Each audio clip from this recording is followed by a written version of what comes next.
For the first time since 2020, we are here at the Bart Hall Show. They didn't have one for the last couple years due to the, conditions going around globally. But anyway, we're excited here with Bob, Leroy, Monica. Our wives are meeting us later, but thanks to Bart Hall Shows, they invited us out because we did an episode back in 2020. But today, we're excited because there's a lot of new products and we get to talk to a bunch of new people. Bob's in the market for a new rod and reel, and Monica and Leroy are always in the market for any sort of tackle. We're gonna have some fun. So join us, enjoy the show.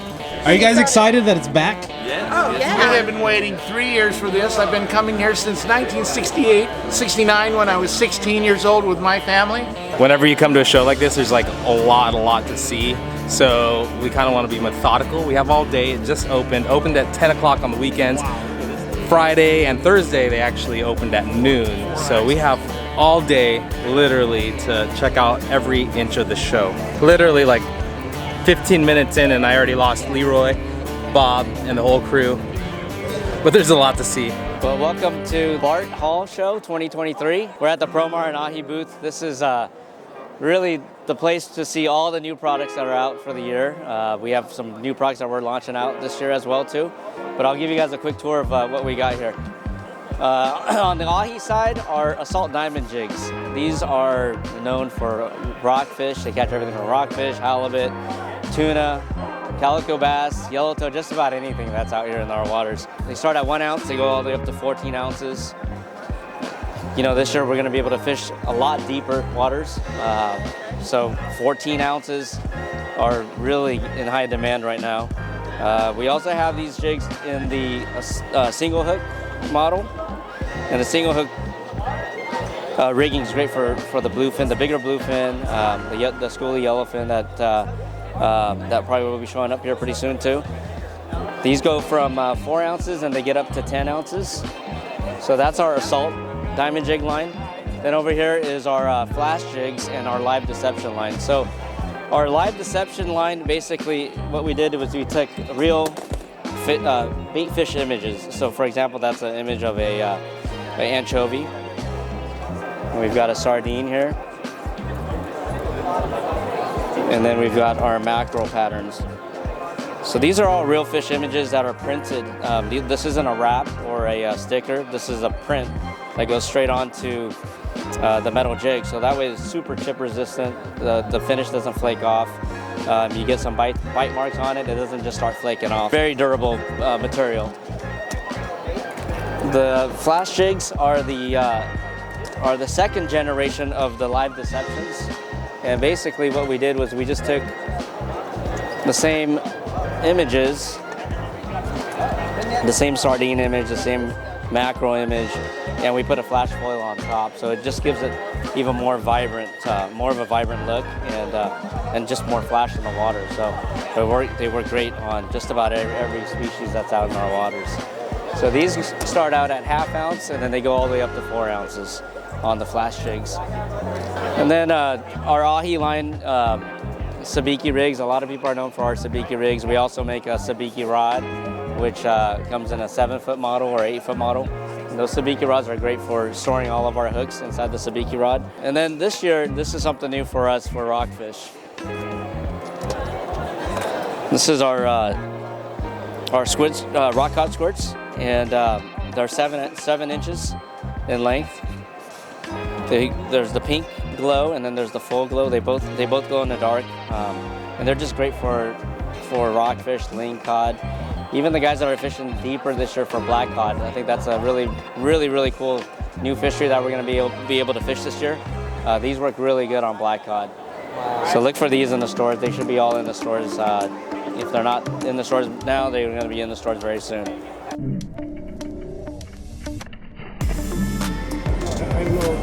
Why do they just get deeper out of the lake? Guys, one of the cool things about the Bart Hall Show or any shows like this is you get to run into guides who really know what they're doing. And if you guys don't know about Guide Jeans and the Kern River Fly Shop, now's your chance. His Instagram handle is going to be right here. But Guy, tell us a bit about what you do. So I own Kern River Fly Shop, and I also have a guide service I have a fly fishing school, the Guy Jeans School of Fly Fishing. I have a podcast called the Guy Jeans Podcast, and interviewing all kinds of people as well, so enjoying doing that. I teach fly fishing in the surf. I teach fly fishing for bass. I teach fly fishing for trout, and also carp. So a variety of species that I teach for. One thing that guy was just talking about right now when he was talking to us, especially with surf fishing, he said it's kind of like doing this. Totally. What do you mean by that? Well, with fly fishing, you know, you're using your hand your right hand, if you're right-handed to cast with your right hand, and using the left hand to handle the fly line. And so for a lot of people, it's kind of like that. You're doing this. And so what's super important is to be able to do two things at once. Yeah. It's hard for a lot of people. Well, get that. There's so not only with the rod and the reel and the line, all of that, it's also one thing that he does in his clinics. He'll come up to our area and he'll like tell people how to read structure, how to see the sandbars in the trough. Yes. So yeah, when you're fly fishing, you know, on the beach especially, you're trying to look for holes, structure, where surfers might be.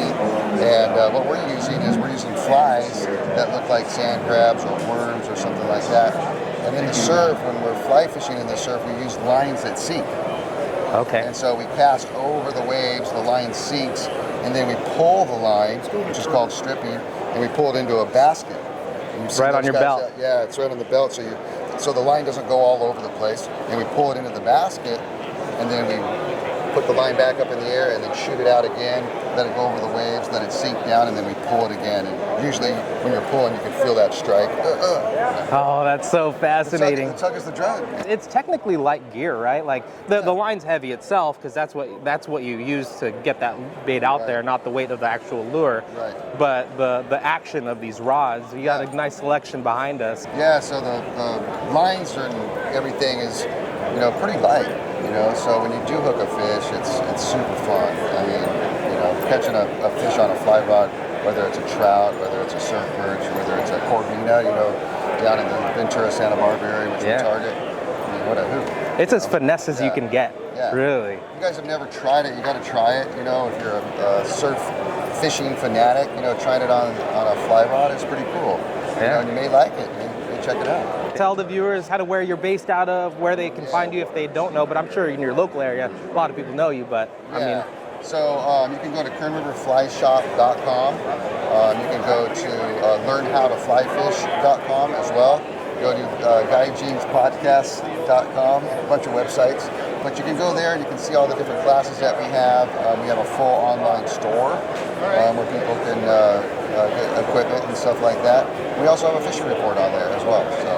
Wow, we'll throw that possibility out there. Maybe we'll do an episode actually going to the Kern River, really getting into the trout that he does.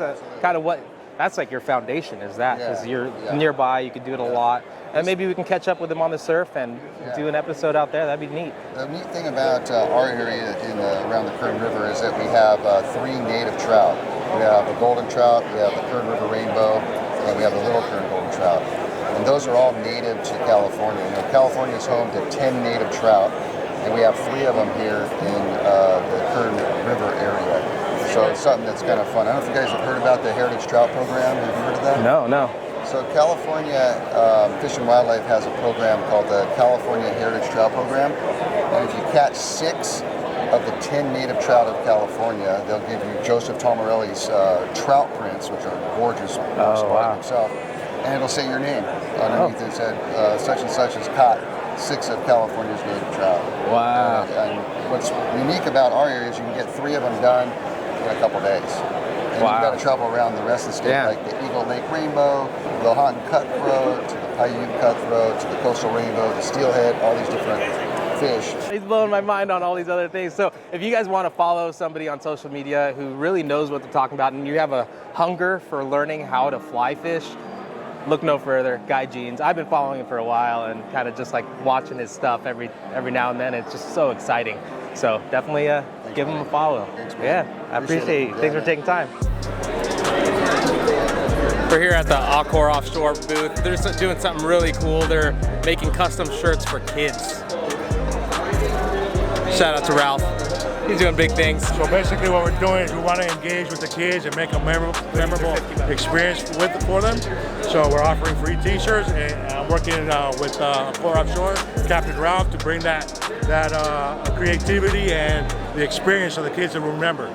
They get to write down their little name and get a shirt within minutes. So they're happy to get that. Super excited. Nice. So going back about 4 years ago, a kid came to me at the last show and said, "Hey, I remember you made me a t-shirt. We got to bring this back." And it makes a memory for them. Ida Kauai. Guys, I'm here with Valerie. She is the owner and main operator of Queen Charlotte Safaris. It has such a nice ring to it. Go ahead. Haida Gwaii, British Columbia, and as you can see, our claim to fame, we have the longest, largest run of Chinook salmon in North America. It's all about location, location, location. We're an easy plane ride north of Vancouver, BC. We do all-inclusive trips, and you will not be disappointed. So what we're gonna do is we're gonna leave a link to Sergio and Anglers Chronicles. They did a episode on what the fishing's like, but the cool part about what we've been watching, we've been following you. I've been following you since 2020 when I first met you here at the Fred Hall show, and I've just been engulfed in this idea because where she's located, they call it the wall. Like tell us about how that works. Well, because the salmon coming through are all transitory and they're just going right along. We call it the salmon superhighway. We have salmon going both directions, but they're not spawning. They're just coming through to feed and then they move on. So they start running in May and we have runs clear to September without any downtime. And then also, because of all the pinnacles, the continental shelf, you got your halibut, your lings, your rockfish, and crabbing. Can't forget the Dungeness crab. And that cold water holds so much bait. Like, it's amazing it's all that about the bait, all the life is there. So, but what's cool is that there's how many islands? We're an archipelago of 100 islands. 100 islands. So a lot of it is protected water that you're fishing. So if you get seasick, if maybe you're gonna go and you're gonna take your significant other who might get really seasick out there, this is a pretty easy trip, isn't it? Our oldest angler will be 91 in July. That says something. Yeah. And where we fish, we are going into the inlets. You always see land and trees. We're known as the bush. We have so many different trees. It's just untouched, unspoiled. I'll tell everybody it's pristine. We still have amazing fishing, but we also have the scenery and the wildlife to go with it. Small, intimate lodge, and we have new boats, and you're going to see them in the new Angler Chronicles episode that's coming this fall. It looks breathtaking for sure. And then, that's one of the things that I learned from watching the video that I mentioned. I'll leave that link in the bottom again. But her whole fleet are jet boats. Yes. So what that means is that it doesn't matter what the tide is, even if the tide's really low, the clearance is like really We only need shallow. a foot of water. That's all she needs. Grab a foot of water and we can get through from north to south. Yeah. And they're covered, they're heated, they have a marine head on them. Very comfortable for anybody, especially ladies. And our clientele, I would think we're getting up to about 35% couples now. Wow. Yeah. Wait, that was kind of game changer. Yes. What did you say? There's what's on the boats? They're covered, they're heated, and they have a marine flushing toilet. A marine flushing toilet. You hear that, Ashley and Veronica? That's our thing. Well, me and Bob, the guy behind the camera, thank you, Bob. That's the reason they don't go on some of the trips is because of... Ladies ask me all the time, and I say that, and they're like, really? And I'm like, yes. And I just think that the fact that we're in this, we're remote, but we're easy access from Southern California. Right to Vancouver, Vancouver to the lodge is all included in your package. I try to make it all inclusive. So when you get there, I mean, you're there and we take care of you. You don't have to bring anything. No. Like layer clothes. Yeah. And your fishing arm. But your and your smile. So included is also overalls, bibs, boots. They have all the sizes and jackets, so you don't bring anything. Yes, your boat, your captain, all your fishing gear, your tackle, custom processing. Everything is down to small portions.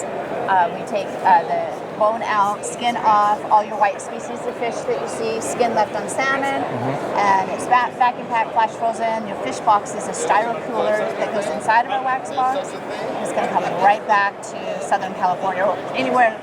And that's included too in a certain package? Accommodations and meals, and Chef John is amazing. How many pounds can somebody take home? 50-pound boxes. 50-pound boxes. And how many are whatever included? is in your legal limit, whatever you catch, they can come back.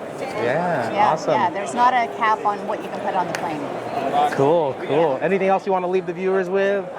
Well, thank you for coming back, and we're so excited that we're back into the trade shows again. And Bart Hall is here, and we've been reuniting with a whole bunch of people. I love it. And we're all about bringing people together, and that's what we do in a beautiful part of the world. Untouched, Christine, and my team is great, and I love what I do, and I love my guests. So true. Yep. So true. Yep.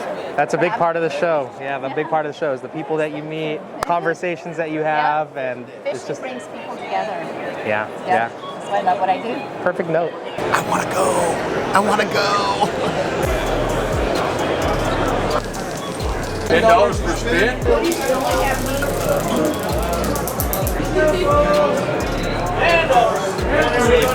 So if you guys remember, over a year ago, we were fishing with Wes. This is Wes, Cabo Surfcaster, and we were fishing hard that day. We went to quite a few beaches chasing fish that day, and nothing. I mean, we were seeing some stuff. We had a lot of weather. Clouds were coming over. It was dumping rain pretty good. And we were about to give up, I think, right? I mean, it was like right at the end of the morning, and we hadn't gotten that fish, and it was like pretty disappointing.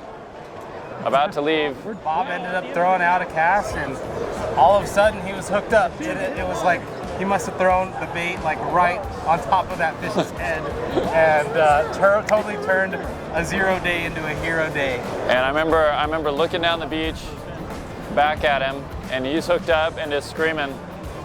And then it just started dumping rain. Yeah. Because by the time we got that fish in and got the video and got him released and went walking back to the truck, I remember I was just drenched. Didn't have a dry spot on me. And yeah, we went away just laughing. We soaked the whole car and nobody cared, you know, because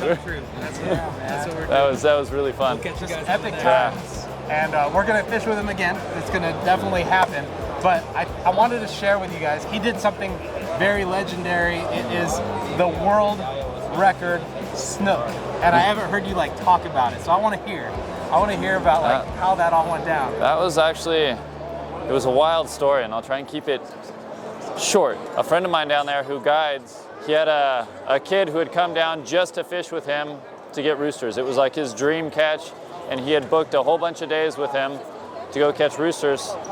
And he got down there and he had COVID, and he couldn't take him out. So he called me up, he goes, "Oh, if you could do me a favor, just guide this guy for me, take him out, and see if you can get him on a rooster, you know?" And I go, "Man, I'm already booked. I mean, this is last minute. I was booked solid. An evening, afternoon, anytime." I'm like, "All right, well," so I called the kid and I told him, "Hey, you know, I got the evening to do it if you want to go, but the weather is terrible. It's blowing 30 miles an hour on the beach.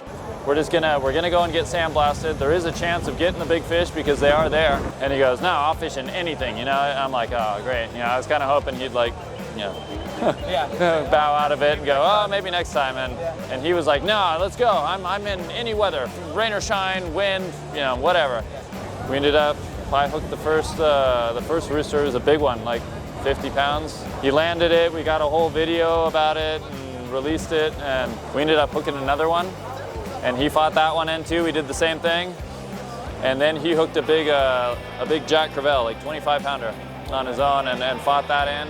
Then it was dark. You know, we were casting and not able to see our lures land anymore. So we packed everything up, backpacks on, started walking, and you could hear in the dark just everything came flying out of the water. All the mullet came jumping out of the water in the dark, and it was like, okay, one more cast. So we dumped everything off quick, ran down, made a cast. I couldn't see where my lure landed, but I'm retrieving, and all of a sudden in the dark I just see this giant splash out there, and I was hooked up, and I'm like, "Oh, I got one, I got another one." And And I go, you want to fight him in? And he's like, no, man, I'm done. 2 roosters and a jack, like my arm is shot. I'm done. He's like, you fight it in. And I go, oh, well, it's too dark to get a picture of him, you know, so we're not going to get a good picture. We're going to release him anyways. I'm just going to horse him in and we'll get going.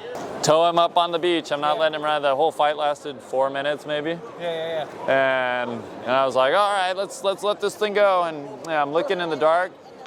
Giant snook. You know, it was like, Yeah, the biggest one you've ever seen. yeah, biggest one ever. Yeah. And like, took us a while to get the lure out, and he was flopping everywhere, so he wasn't gonna make it anyway. So we're like, well.